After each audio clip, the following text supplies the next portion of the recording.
Okay mga bossing, meron naman tayo improvement na gagawin. Konti lang naman. Ang upuan kasi namin nahati sa gitna. So, ang problema kasi, yan, wala siyang support sa gitna. So, maglalagay lang tayo ng kaunting improvement. Yan, kaunting-konti lang. Yan, dyan natin nalagay.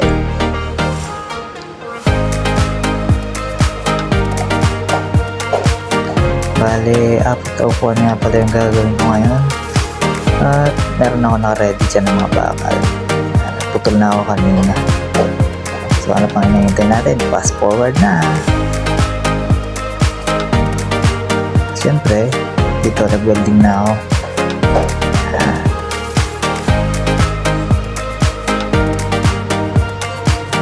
Medyo mahirap na lang siyang weldingan kasi ang nipis ng tubo niya. Naluluso, nabubutas. Kaya dapat pagka ganito, mababa lang yung ampere nung gagamitin mo.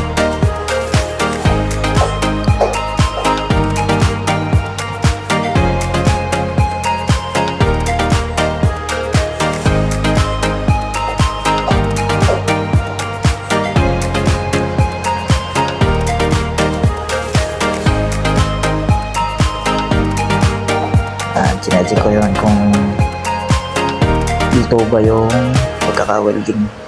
Minsan kasi pag hilaw pangit, tatanggal.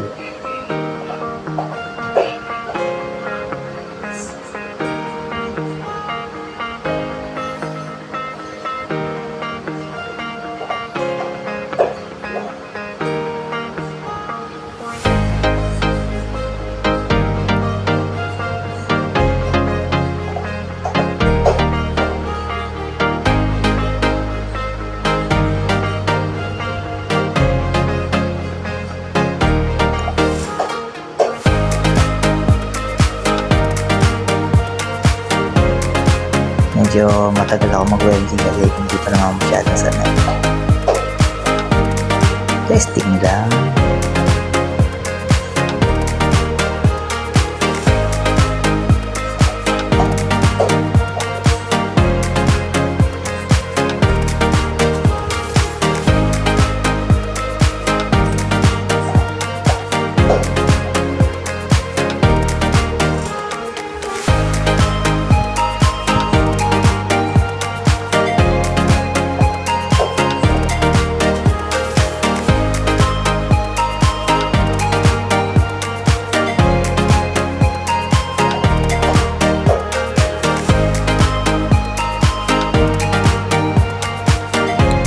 Pagkatapos kong mag-welding, syempre gagawin din natin para matanggal yung excess na bakal, yung excess na welding. Pagkatapos kong mag-grinder, syempre pipinturahan natin para hindi masyadong sinira ko.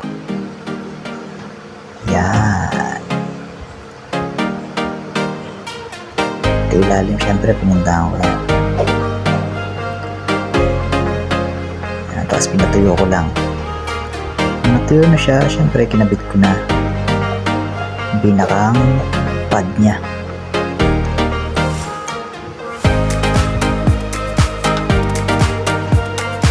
Yan, testing. Okay. Sunod. So lahat sila, ganun lang ginawa ko. Lahat sila tigil-isa lang na support.